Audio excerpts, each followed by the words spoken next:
અમારા બાપ દાદાએ ભૂકો રોટલો ખાય અને આ જમીન બનાવી છે. હવે એ જમીન અમે ઉદ્યોગપતિના ફાયદા માટે આપી એ વાતમાં માલ નહીં. એટલે સરકારને આજ નહીં તો કાલ ઝૂકવું પડશે ને ઝુકાવીને રહેશો. જો અમારી જમીનમાં અમને નહીં જવા દેવામાં આવે તો સત્તા પક્ષમાં એક પણ નેતાને ગામમાં આવવા દેશું નહીં. લખવું હોય ત્યાં લખી લે. જય જવાન, જય જવાન. આ એ જ કિસાનો છે જે અત્યારે સુરેન્દ્રનગરથી આવ્યા છે, મોરબીથી આવ્યા છે, સુરત જિલ્લાથી પણ આવ્યા છે, કચ્છથી આવ્યા છે. લગભગ કેટલા 3 દિવસથી તમે નીકળ્યા હતા કે ક્યારે નીકળ્યા? અમે 3 દિવસ થયા છે નીકળ્યા છીએ. 1111 ટ્રેક્ટર લઈને અમે આખા ગુજરાતના ખેડૂતો ભેગા થયા છે અને હવે ગાંધીનગર જઈ રહ્યા છીએ. જી, કચ્છની માંગ સૌથી પહેલા આવી હતી આખી આ લડાઈમાં. ત્યારે કચ્છના ખેડૂતોનું શું માનવું છે? ક્યારથી તમે લડી રહ્યા છો? તમારી માંગણી કેટલી પૂરી થઈ? અમે છેલ્લા 20 થી 30 દિવસથી આ લડી રહ્યા છીએ અને અમને કોઈ પણ જવાબ આપતા નથી કોઈ, અને લાઠીચાર્જ કરે છે ખેડૂતો ઉપર. જી.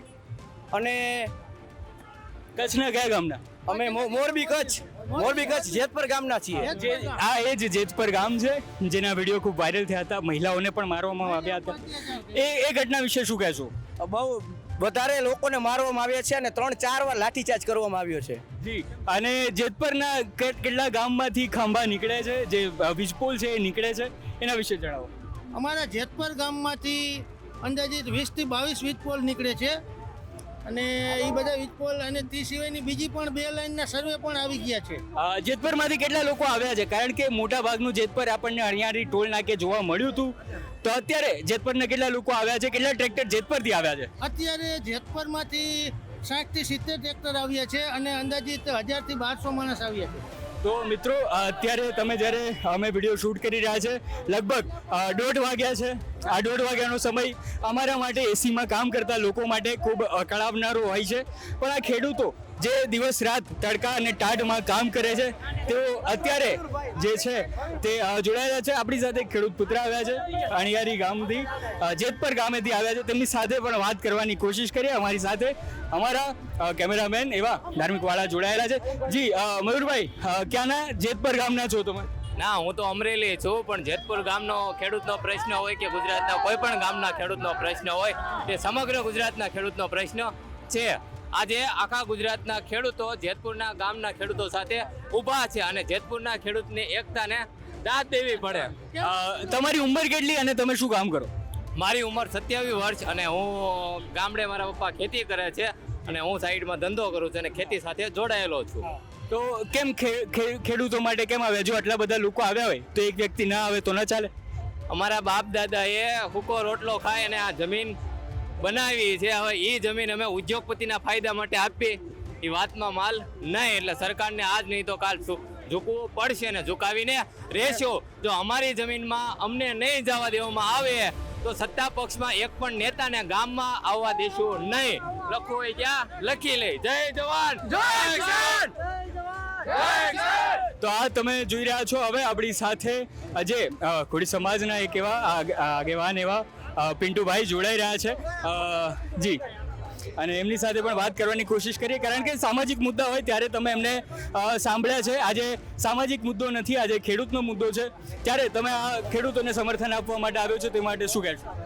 ખરેખર હું ગઈકાલે દિલ્હી હતો, પણ ખરેખર હું પોતે મારું શરીર દિલ્હી હતું, પણ મારો જીવ જે મારો હાથમાં હતો ને એ મારા ખેડૂત ભાઈઓ સાથે હતો. હું એક ખેડૂત પુત્ર છું.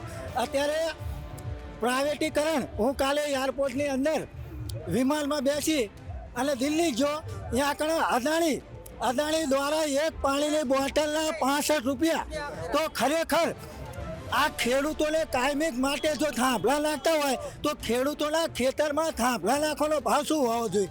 તમે પોતે વિચાર કરો. જો પાણીની બોટલના 65 રૂપિયા અદાણી લેતો હોય, મારામાં સ્ક્રીનશોટ પણ છે, 65 રૂપિયા લેતો હોય, ખેડૂતોને માથે કાયમનો બોજો છે.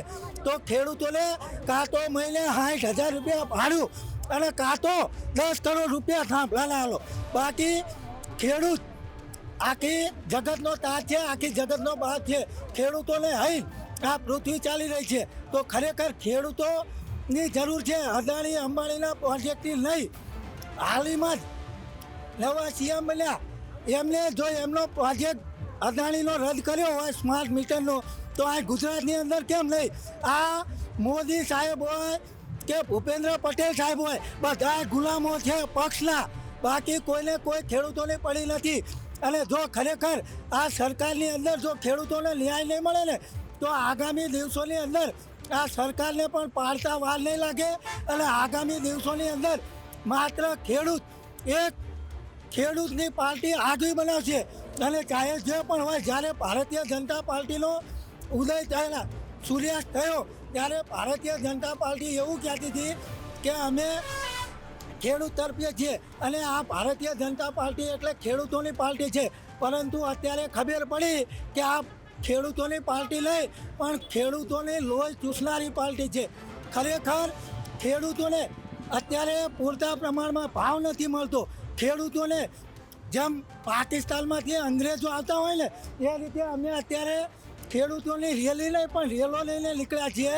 ત્યારે આ ભ્રષ્ટ ભાજપ સરકાર દ્વારા પોલીસના તંત્રને આગળ કરી, કારણ કે પોલીસ તંત્ર પણ પક્ષ કે ને એટલું જ કરે છે, એટલે પોલીસ તંત્રને આગળ કરી અને કોઈને કોઈ સંજોગે આ રેલીને રોકવાના પૂરેપૂરા કાવતરા ઘડાઈ રહ્યા હોય ને એવું અમને લાગી રહ્યું છે. જી આભાર. તમે અત્યારે મિત્રો એટલું જ કહેવાનું કે કોઈ પણ નેતા હોય કે ખેડૂતનો સામાન્ય પુત્ર હોય કે ખેડૂત હોય, તે તમામની એક જ માંગ છે કે પૂરતું વળતર આપવામાં આવે.